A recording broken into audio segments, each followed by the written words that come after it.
So I chose the new Palehound album, Eye on the Bat, which came out I think over the summer. But I've been a pretty big Palehound fan. I guess since when 2005 I got really into the Dry Food album. So a long time ago, I guess I was a fan. And I've been kind of keeping up with their music ever since. I don't know if I listened to all their albums, but it never really hit the same as when Dry Food was out. But decided to check out this new 2023 album, Eye on the Bat, and man, I was so impressed. It really caught my attention back with Palehound. And I don't think I'm the only one. I Cam and I went to see them on Friday night at the Empty Bottle. So that's very timely. And the show was epic. It was a sold out show. So that's why I say I'm not the only one. And they said it was their first sold out show in Chicago. So I think it's given them some buzz. I think Rolling Stone gave them a good shout out too. So I think they're doing well. But anyway, yeah, the album itself, the music is great. I think it's songwriting wise, it's just she knows how to make a great song. Was it Independence Day? I think is just one of my favorite songs of the year. Just like catchy and like lyrically like really intriguing.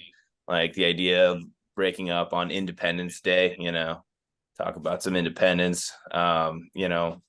The idea of like starting your life over, and you don't need to, I guess. I just think it's just a awesome song, memorable song.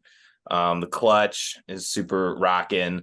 Eye on the Bat has that awesome like guitar lead in it. Like that's super fun. And what else is there? My Evil is cool, an interesting song. I think she just has like a very unique sound to what they got going on there. And it's the same Palehound, but I think it's in a way it's a little bit more rambunctious, rowdy than it used to be. Which is good. I'm really digging the album. Let's hear what you guys think. It was great. I love this album.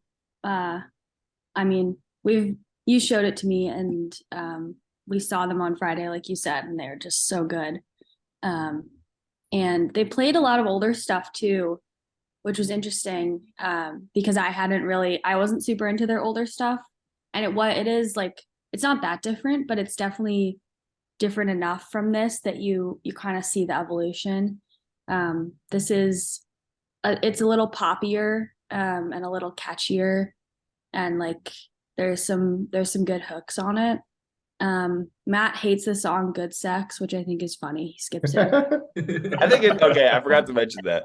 No, so I don't hate it. I just think it's uncomfortable. When you listen to the album as a whole, I like, it's a good opener.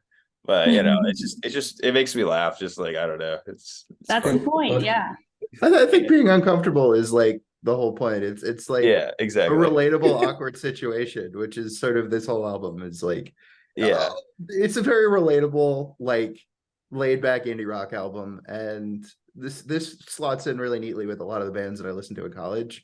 It's just like talking about relationships, situations that she's been in, real life things that have happened to her that are kind of funny.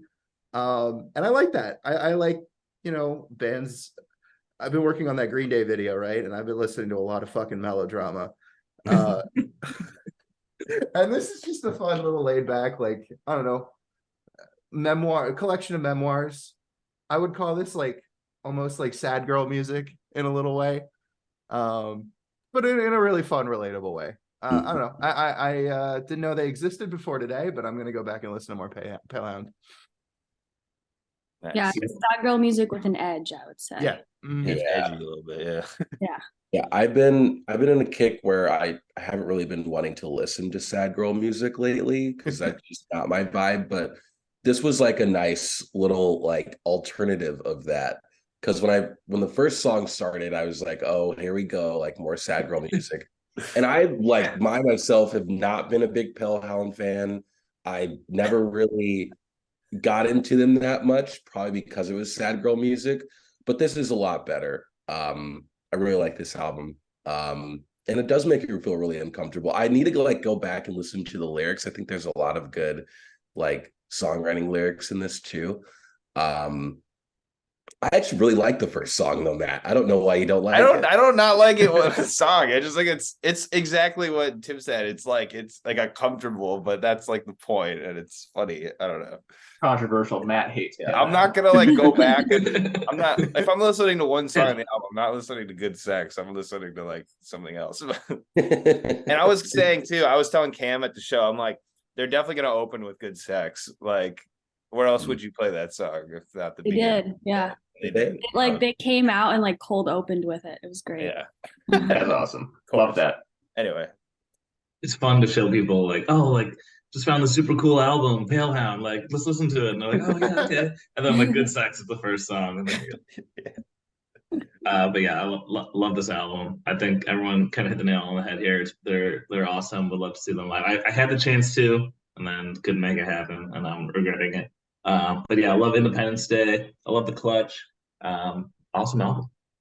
Cool band. They're opening for Jason Isbell. I saw at the Salt Shed in Chicago. Oh, Really? Yeah.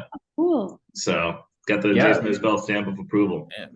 They've got a lot more shows coming up in the latter half of the year, or sorry, the beginning of the next year. And the venue they're playing in Denver, Mission Ballroom, is like a pretty big venue. So I don't think you're the only, I think seeing it in the Empty Bottle is probably the last chance you're going to get to see them in a small venue for a while. Yeah. I sort of followed Matt's trajectory on Palehound. After Dry Food was A Place I'll Always Go. And that was sort of like I sort of fell off Palehound for a bit for 2 albums, and then Eye on the Bat was a really nice reintroduction. If I don't feel the need to go back and listen to the previous 2 albums that I missed, but Palehound sort of like got its place back in the repertoire on this one, I think. In opposition to Doug, I love sad girl music. I think sad girl music is great. And so in that vein, I think I enjoyed Palehound. It was nice to see that she's still got like the same quirkiness going on, right? Like she takes an approach to songwriting and to recording that I think is kind of unique and different. So I really appreciated it for that regard. Yeah, give it a rating, Matt. Yeah, I think it's good. I'm gonna give it an 8. Solid album. Yeah, and if you like this album, definitely listen to Dry Food, the one from 2015. I'm not sure if I like it better than Dry Food or it's up there. They're both about the same to me. But check that out if you haven't heard it.